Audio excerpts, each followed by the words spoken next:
Alors, quand on parle de Charles Aznavour, ça vous évoque Mm. quoi comme ça Mm. Mm. Oui, bon, Charles Ravozana, tout de suite pour moi, c'était mon professeur hein, quand j'étais encore jeune au lycée. Et je me souviens toujours de son arrivée euh, au lycée. C'était notre premier professeur, parce que j'étais au lycée français, lycée de filles, lycée Jules Ferry. Et c'était le premier professeur malgache que j'ai eu. Parce que tout le temps, c'était des Français qui enseignaient au lycée. Donc, c'était un événement. C'est pour ça que je me souviens des autres professeurs. Je ne vois plus très bien. Enfin, si, il y a des personnalités dont on se souvient. Mais c'était cela. Et donc, Charles Ravozanar devait s'adapter à ce contexte de filles qui, dans leur turbulence, et qui... alors, ce qui me faisait surtout, ce qui m'avait frappé, parce que les élèves, parce qu'il était malgache, ne le respectaient pas tellement. Dans ce lycée, les cours étaient perturbés, mais lui, il souriait toujours. Il avait ce sourire que nous connaissons tous. Il n'y a pas de réaction de colère ni rien, mais il souriait face aux élèves qui étaient un peu turbulents. Donc c'était cela, c'était pour nous, pour moi, malgache, c'était un événement, un professeur malgache et c'était déjà quelque chose. Alors quand je suis revenue, bon, bien longtemps après, euh, après des études universitaires à l'extérieur, je suis revenue à Madagascar. Je devais donc j'entrais dans le monde des bibliothèques, de la Bibliothèque nationale. Et mon premier souci dans ce travail de Bibliothèque nationale, c'est bien sûr la sauvegarde du patrimoine, puisque c'est tout ce que j'ai vu à l'extérieur, c'est ce que, ce que l'on fait en France pour le patrimoine français. Et donc, ma principale préoccupation, en rentrant, j'étais gonflée comme tout à l'époque, dit, le patrimoine malgache, c'est quoi? Et pour cela, il fallait donc que je m'adresse, que je recherche les personnalités de l'époque. Et c'est ainsi que tout de suite pensé à mon ancien professeur, qui était donc Charles Ravozanar, qui était à l'époque donc il était à Mahamas, enfin la faculté, les débuts de la faculté Mhm. des lettres, c'était le lendemain de l'indépendance, c'était vers les années 64, 63 que moi j'ai pris le travail et donc je suis allée à cette faculté des lettres pour voir qui pouvait m'aider dans ce travail de conservation de documents, de livres, pour la connaissance des auteurs, etc., malgaches. Je suis allée là-bas et c'est là que je l'ai revu donc après bien longtemps parce que j'étais en quatrième et puis là c'est quand même les débuts de ma carrière dans ce domaine-là. Et donc, comme je vous disais, ce qui me préoccupait, c'était parce que quand je suis arrivée à la Bibliothèque nationale, il y avait presque pas d'ouvrages en malgache Mhm. et presque pas d'ouvrages d'auteurs malgaches à la Bibliothèque nationale d'Antananarive. Parce que les ouvrages provenant du dépôt légal étaient envoyés directement à Paris. Et on n'en conservait que très peu, très peu vraiment dans cette bibliothèque. Alors c'est comme cela que euh, moi-même, je ne connaissais pas du tout puisque l'histoire, la littérature de Madagascar, bien que la littérature était mes préoccupations premières aussi, j'avais aucune idée presque. Donc c'était les premiers contacts avec Charles Ravozanar. Mais là où il y a eu des contacts un peu suivis à cette époque-là, je me souviens de l'année 1964, c'est que je voulais faire une exposition. Je me dis, chaque année, il faut qu'on fasse une exposition faisant connaître un auteur malgache. Et il s'est trouvé que c'était l'anniversaire de la naissance, le centième anniversaire de la naissance du pasteur Rabar. Alors, c'est là, on a monté un comité, il était dans ce comité et on a travaillé ensemble. Alors, ce qui déjà m'avait frappé à l'époque, c'est lui, il a accepté de porter la connaissance du pasteur Rabar dans les différents journaux. Il y avait la revue Tupmash Panorama, c'était au Centre Albert Camus, je pense. Et c'était lui, il avait donc écrit sur le pasteur Rabar, c'est-à-dire il avait écrit pour les personnes francophones, si je puis dire, et puis pour le public malgache. Dans les journaux de l'époque, il avait donc porté cette histoire parce que on voulait en faire un grand événement. Je pense que c'était quand même vraiment un début après la période coloniale. Et on avait fait cette exposition à l'hôtel de ville. Et il y avait toutes sortes enfin, j'étais entourée de beaucoup de personnalités de l'époque, donc, pour monter cette exposition. Siméon Radzon, bien sûr, était là, Pasteur Albert, enfin, il y a plusieurs personnes qui étaient là. Donc, c'est Charles Ravozanar, donc, était cela pour moi. Et il a donc, par la suite, j'ai suivi qu'est-ce qu'il avait fait. Et pourquoi nous on suivait ce qu'on faisait, ce qu'il faisait, c'est parce que Charles Ravozanar était un des rares intellectuels qui faisait la lecture de, je veux dire, des traditions malgaches. Qu'est-ce que c'est? Je pense que lui-même, j'avais aussi l'impression qu'il faisait des recherches et que lui-même, il voulait faire la lecture de ce de ce contexte. Enfin, aujourd'hui, il y a quelqu'un qui a fait une thèse qui parle de la troisième naissance. Hein. Cette troisième naissance, il y a eu une première naissance où on était dans un milieu malgache, familial, etc. Deuxième naissance, c'est que quand on est monté dans le monde des écoles, de l'université, le monde extérieur. Et puis la troisième naissance, c'est le retour. Et on veut faire une nouvelle lecture donc de tout ce qu'on a vécu, de tout ce qu'on est. Enfin, c'est Ranger Marulaj, d'ailleurs, qui est professeur à l'université, qui certainement l'a connu. Qui avait fait cette thèse-là. Et je trouve que Ravozanar, dès cette époque-là, faisait cette nouvelle lecture de toutes les notions. À l'époque, on ne parlait pas tellement encore de l'identité malgache, mais lui, il a essayé déjà de penser tout cela et il a écrit. Il a écrit dans dans des journaux, dans des périodiques de l'époque.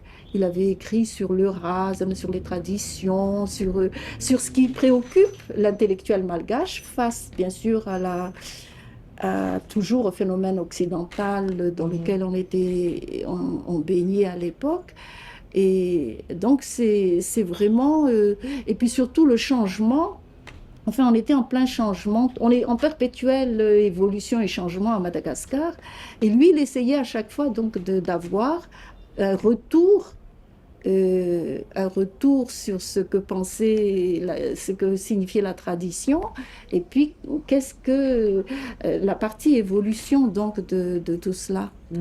Donc c'est pour moi qui travaillais au sein d'une bibliothèque nationale où j'avais à conserver, à transmettre et à chercher aussi la signification de tout ce que je conserve, parce que c'était pas une simple sauvegarde d'objets, mais surtout d'une certaine culture et de la connaissance, de contenu quand même de tous ces documents-là et ce que représentaient nos aînés. Nos ancêtres, mais nos aînés immédiats. Donc Charles Ravozanar, c'était un des rares intellectuels qui parlait un langage qu'on comprend, enfin et qui s'adressait au public, parce qu'il a écrit dans des journaux comme Fanache, qui étaient lus et qui entretenaient donc cette connaissance un peu, et puis cette valorisation de ce patrimoine-là. Et tout cela, après, c'est parti. C'est l'époque également Tout cela, c'était avant 72. Hein. Je trouve que c'était... Parce qu'avant 72, c'était le lendemain de l'indépendance. Vous voyez, c'est tout ça, le contexte hein, dans lequel on a vécu. Et c'était les clubs de lecture qu'on organisait à la Bibliothèque nationale. Et ces clubs de lecture, enfin, nous les organisons pour les jeunes, pour inciter les jeunes à lire. Parce que moi, c'était ça ma préoccupation. Il ne suffisait pas de réunir des livres, d'augmenter les collections, etc. Mais également, il s'agissait de lire les livres en malgache parce que ce n'était pas évident pour nos jeunes de lire des ouvrages en malgache. Donc, pour cela, j'avais organisé ce qu'on appelait des clubs de lecture tous les mercredis en fin d'après-midi à la Bibliothèque nationale. Alors, ces clubs, c'était des rencontres entre l'auteur et les jeunes, l'auteur et le livre, donc.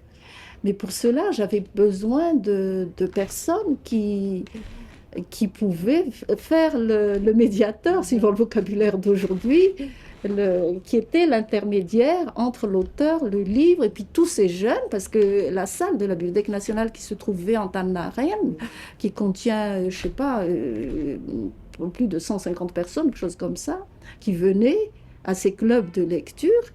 Donc Charles Ravozanar était un de nos animateurs qui faisait le relais entre les auteurs comme Eudéandre Malala, Dox, enfin tous ces écrivains qui travaillaient avec nous à ce moment-là. Et lui, donc, c'est l'enseignant, mais c'est aussi l'animateur qui connaissait les anecdotes de la vie de ces auteurs qui étaient ses contemporains. Donc, c'était des séances très, très décontractées, si je puis dire. Et je crois que ça a attiré pas mal de jeunes vers la littérature malgache. Et je me souviens du livre Taunatan Chart, qui était écrit par Alphonse Ravozanar. Et il en a parlé, parce que c'était une période de la littérature malgache, et que lui-même, je pense, a essayé de... Enfin, c'est lui qui connaissait le plus cette période je pense que c'était les libres penseurs à l'époque. Et donc, tout ça, ça nous a passionnés parce que, et pourtant, c'était à partir de ce livre qui s'appelle Taunatan Chart, un petit roman, bien sûr, plein d'action, etc. Mais l'auteur, qui c'était l'auteur de Taunatan Chart? Et donc, il y avait des dialogues comme cela qu'on a pu instaurer. Et donc, Charles Ravozanar, pour moi, c'est vraiment l'intellectuel qu'on attend encore aujourd'hui pour faire, vous voyez, la lecture toujours. C'est ça qu'on attend de nos intellectuels, enfin, à mon avis, c'est la lecture de ce qui a été fait, qui a été écrit, et puis comment le replacer dans le contexte d'aujourd'hui. Parce qu'il y a toujours une évolution, une évolution des concepts. Quand je parle concept, je crois que Charles Ravozanar, c'est lui qui nous a éclairés sur les concepts que ne comprenaient pas toujours la période les écrivains de l'époque coloniale ne comprenaient pas toujours les concepts malgaches traditionnels. On disait, puisque ce livre sur la notion de liberté, c'est un article passionnant que j'aimerais que les jeunes d'aujourd'hui toujours relisent parce qu'il y a toute l'évolution de ce contexte dans l'histoire de la pensée malgache. C'est Charles Ravozanar, c'est très actuel et nous ici qui travaillons au Centre des langues, on essaye de voir comment nous nous approprions les concepts de l'extérieur, comment nous les transformons, comment nous les adaptons, comment nous les assimilons ou les transformons complètement. Mais Charles Ravozanar avait déjà toute cette ligne de pensée Et c'est pour ça que je vous disais, c'est drôle la coïncidence que Oui. j'avais cet article-là entre les mains et puis vous arrivez, ben, ça rend vraiment vivant Charles Oui. Ravosanard pour moi. Je pense que c'est un peu ce que j'ai à dire et c'était une période très vivante. Et ici, il n'y a pas longtemps aussi, il y a parce qu'on avait monté des groupes de jeunes, les écrivains, Mhm. en plus des clubs de lecture, on avait monté une petite plateforme où je faisais rencontrer les écrivains avec les jeunes pour écrire, c'est-à-dire les écrivains en herbe qui rencontraient les écrivains. Et quelqu'un me disait, pourquoi on ne recommence pas? J'ai dit, on ne recommence pas, mais il faut tout simplement se souvenir qu'est-ce qui a été fait et puis on essaie de faire quelque chose aujourd'hui par rapport à tout cela et ne pas oublier ce qui a été fait et puis voir comment on peut de nouveau évoluer. Mais ça devait être passionnant parce qu'en fait, les acteurs, enfin, ils rencontraient, les acteurs de cette période étaient ceux qui étaient des contemporains, vos contemporains, et donc vous aviez une sorte d'évolution en même temps que les choses se passaient, que les choses s'écrivaient, que l'histoire s'écrivait. Il y avait une grande exaltation intellectuelle aussi à ce moment-là. Oui, c'était ça. Moi, c'était ça, cette période d'avant 72. D'ailleurs, c'était pas étonnant que 72 soit arrivé, Oui. parce qu'il y avait une certaine soif de connaître, d'enracinement aussi, parce qu'il y avait cet enracinement qu'on recherche. Et, et je crois que c'était ça, cette période d'avant 72. Ça a entraîné un mouvement intellectuel, puisque 72, c'est un mouvement quand même essentiel, enfin bon politique, mais essentiellement à base culturelle. Mais c'était préparé. C'était préparé parce qu'il y avait ces personnalités, la place des écrivains. De toute façon, dans tous les mouvements sociaux de n'importe quel pays, il y a des écrivains qui étaient là et il y avait des intellectuels qui étaient là. Parce que les écrivains aussi sont là, mais il faut des intellectuels pour valoriser leurs Mhm. pensées, pour dire ce qu'ils ont véhiculé. Et c'est là que moi je trouve que c'est une place vraiment essentielle pour d'avoir eu des personnalités comme Charles Rabot-Zanahar à ce moment. Est-ce que maintenant il y a ce genre de, est-ce que c'est possible maintenant? Est-ce qu'il y a des intellectuels maintenant qui font qui font les passeurs entre les uns et Voilà les le autres? passeur. Oui, Ou- c'est assez difficile hein, aujourd'hui. Euh, Nous, enfin, en ce moment, on essaye d'ouvrir voyez, un espace de rencontre hein, que nous appelons Ribas Fapanchoum, tradition et progrès, euh, où ce ne sont pas seulement des auteurs, mais c'est toutes les personnes qui ont pensé un peu le développement du pays Mhm. que nous essayons de réunir autour d'une table et avec des personnes de l'homme de la rue, si je puis dire, enfin les personnes qui ont envie de discuter avec quelqu'un. C'est un peu la forme que nous avons, que nous faisons en ce moment. Alors nous prenons des personnes vraiment très engagées dans le problème de développement, Mhm. sans que ce soit seulement, vous voyez, des professeurs d'université. Parce qu'à ce moment-là, c'était les professeurs d'université qui, enfin, du moins, moi, je voyais un peu les professeurs d'université comme des personnes un peu à l'avant-garde de ce qui se passe. Mais maintenant, nous avons beaucoup de personnes qui travaillent dans n'importe quel secteur. Mhm. Et puis, de toute façon, l'approche maintenant est beaucoup plus pluridisciplinaire. Mhm.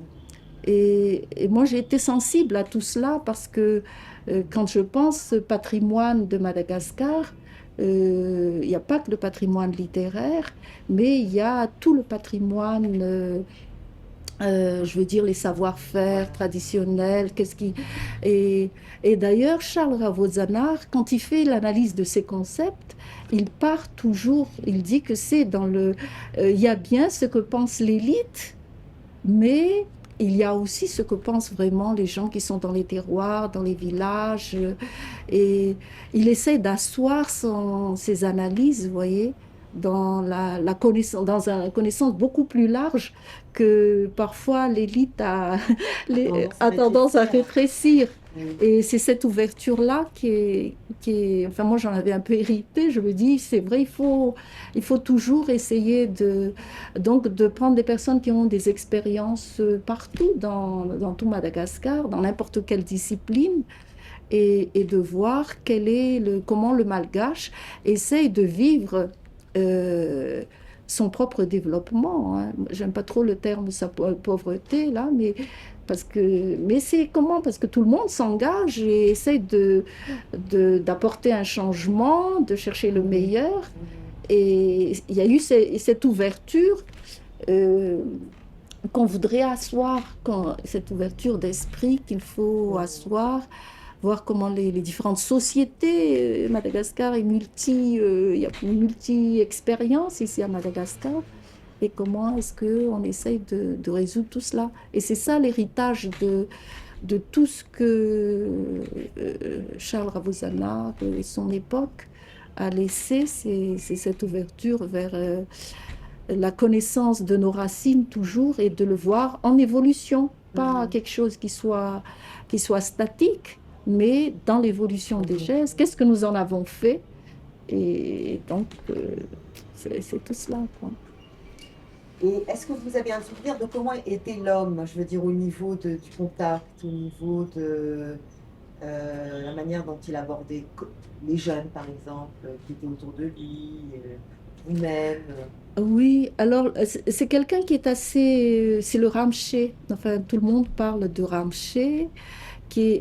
Quand on dit Ramché, quand on lui donne un nom comme cela, c'est quelqu'un avec qui on peut parler, avec qui que l'on peut approcher. C'est pas le professeur distant et, et donc enfin moi ce que je voyais à travers les rencontres, parce que j'ai pas assisté à ces cours à l'université, mais je sais que ces anciens étudiants, hein, on en gardait un souvenir de quelqu'un qui était proche de tout le monde, mais c'est toujours il y a des plaisanteries, il y Mhm. a le rire qui était là-dedans. Enfin, c'était pas quelque chose de sérieux, didactique, à faire peur, mais c'est quelqu'un de très très affable avec qui Ouvert. on pouvait parler, rencontrer et qui accepte quand vous dites, voilà, on veut faire telle chose, et puis, ah oui, puis là, il est tout de suite disponible pour cela, parce qu'il fallait être disponible pour mes clubs de lecture. Mais je pense que Euh, ça l'intéressait ah terriblement oui, aussi. oui, c'est vraiment, il était là, et puis il était avec ses amis, les auteurs, hein, puisqu'après, d'ailleurs, aussi, il a fait l'histoire de la littérature de Madagascar, il a écrit l'histoire de la littérature. Mais il était vraiment une grande famille. C'était la grande famille moi, c'est ça le souvenir un peu que je garde, les élèves, lui enseignant, c'était pas le professeur éloigné de Mhm. l'université, des fois comme on pourrait le penser. Et il avait des vraies relations de travail et d'amitié aussi avec ses auteurs. Oui, avec les auteurs. Roman Malan André Malal, oh là là, Victor. c'était vraiment de grands amis. André Malal en parle comme quelqu'un vraiment qu'il appréciait beaucoup. Et je pense qu'ils ont beaucoup discuté des œuvres. Je pense que Charles Ravezonar a dû lire en premier ses œuvres. C'était des relations vraiment très, très, très serrées, très proches entre Dox, Ravozanar, Deandre Malal.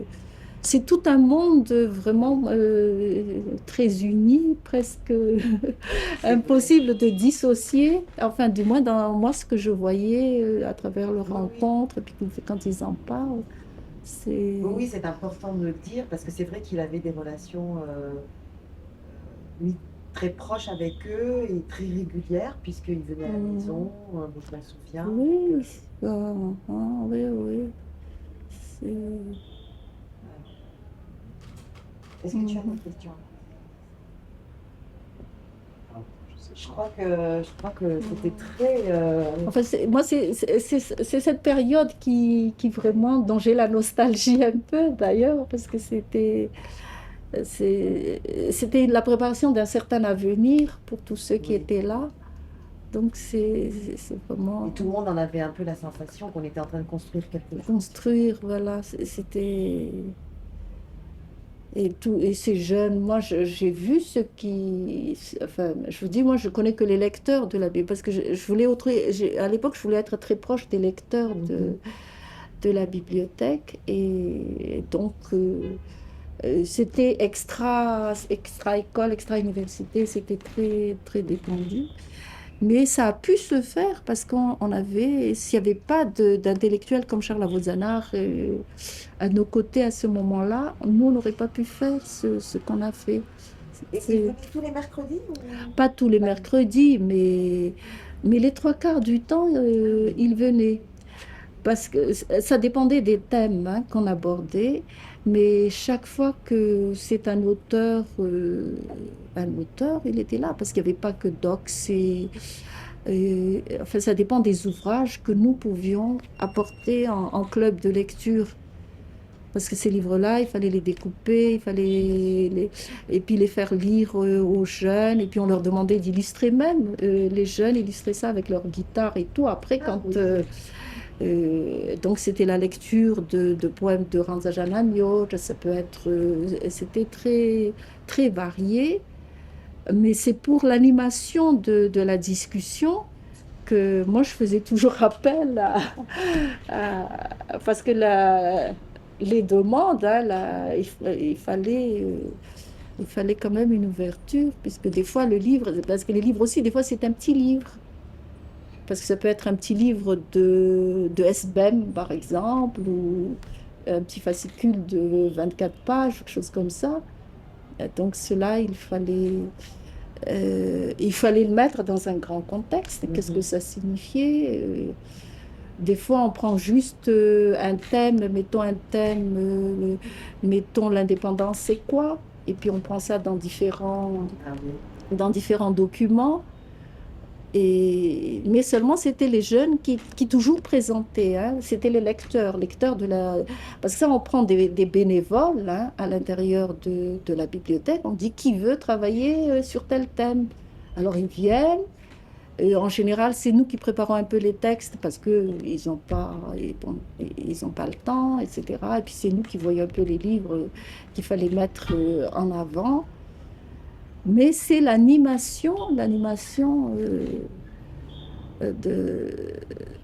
l'animation de ces lectures, parce qu'il faut avoir une certaine culture pour la compréhension de tout cela. Et moi, ça m'a beaucoup aidé personnellement, ça m'avait beaucoup aidé, Ah, ça doit être sûr. parce que moi, c'était plutôt plongé dans la littérature française pendant une époque assez longue que j'ai vécue en France. Mais bon, c'était aussi une ouverture, hein. C'était une ouverture sur soi, sur tout ce qu'il y a autour de soi. Ah, mais Et il y a une autre chose. Quand il a parlé de Down Charge, est-ce qu'il a fait venir son père? Non, non, Ah, non, non. Mais c'est lui qui l'a commandé. qui l'a Parce que commandé. j'étais étonnée parce que souvent il avait une sorte Ah, d'appréhension hein, par rapport ah, à son à père. son père. Non, non. Je ne sais Comment pas à c'est son quel père? moment, d'ailleurs, est décédé Alphonse Revenant, je ne Non, me plus tard souviens que ça, plus. hein, Ah, son père est décédé plus tard que ça. C'était en ah, 72. Non, c'était pas en 72, attendez. ah. C'est ma grand-mère. Oui, je ne sais pas s'il était encore là à ce moment-là. C'était après ça. Non, c'était avant ça. Mais pas Ah, loin avant, ça devait être dans les années 70, mais avant 70. ah, ouais. Non, non, il était Ah. vivant. Non, Mais c'est dommage, il y a plus maintenant, on n'a plus les personnes qui ont travaillé avec nous pour le journal, le milieu protestant, Fanache et tout ça. C'était aussi de ses d'accord. amis. Oui, oui. Je ne sais plus qui. Hans, Pense, oui. Parce qu'il y avait les Paul Racoult-Vouloul qui oui, étaient. plus là. Mais alors, ce qui était intéressant par rapport à aujourd'hui, où nous parlons beaucoup d'interculturalité hein, aujourd'hui, mais je pense que Charles Avezana, oui, il vivait déjà cela à l'époque. Par le fait, je voyais il fréquentait, enfin, je ne sais pas trop qu'est-ce que, mais je vois à travers la revue Tupamash, il vivait cette interculturalité.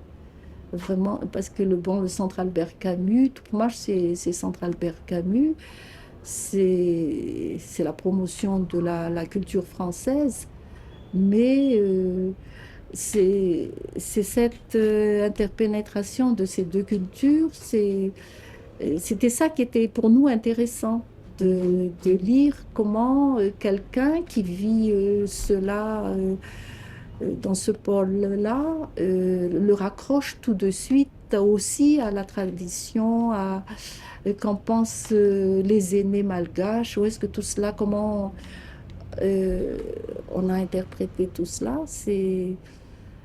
C'était donc les problèmes d'identité malgache, interculturalité aujourd'hui, et tout, c'était vécu vraiment de l'intérieur et ça transparaissait dans le travail qu'il a fait, je pense, je pense dans le monde du département de Malgache, parce que c'est lui qui a... Ah, c'est dommage, j'ai deux personnes qui étaient les premiers élèves de la faculté des lettres, mais vous n'avez plus le temps là. Non. De qui s'agit-il? Je pense Reine David et, et Nour Raoul Nirim. C'était les premiers licenciés en malgache et qui, je sais, parlent de la Vose à chaque fois. Ah, c'est Ce sera pour dommage. une prochaine fois. Prochaine fois, il faudra les rencontrer. Mais peut-être que je vais demander à Reine David déjà d'écrire, parce que je lui ai fait écrire sur Emilson Dehajemalal. Je copie d'ailleurs les textes qu'elle a écrits à ce sujet. Je vais lui demander d'écrire sur... Ah oui, ce serait intéressant. ah oui, et puis peut-être à Nour ou Raoul Nirine également. Parce que elle aussi, elle venait donc à ces séances, Ah oui. parce que Ravosana était là, et puis c'est tout ce Donc monde. elles étaient en même temps étudiantes et Elles étaient déjà enseignantes, Elles étaient mais déjà c'était les premiers licenciés de lettres malgaches formés par Siméon Radzon, Charles Ravosana, et Angela Manzak, ces grands piliers de la faculté des lettres. Et je vais leur demander de faire ça pour tout le monde, pour vous et pour nous. Ah oui, ce serait Oui, bien. ce serait bien. Oui, oui. J'aurais dû y penser hier. Et les intellectuels n'écrivent pas tellement à Madagascar et ne donnent pas tellement, enfin ils sont absorbés, oui, Mais moi, pour lire. Et lui, il a fait la lecture de l'époque où nous vivons, hein, parce que c'était pas la lecture de ce qui est... Bon, c'est à un moment où nous vivons comment dire, tel monde, tel événement, etc. Qu'est-ce qui nous préoccupe? Lui, l'intellectuel, comment il voit cela? Donc ça, pour moi, ça, c'était précieux pour Mais j'ai le travail que je l'impression fais. J'ai l'impression qu'en ce moment, les intellectuels de ce style, que ce soit ici ou en France d'ailleurs, nous manquent beaucoup. Nous manque, Ouais.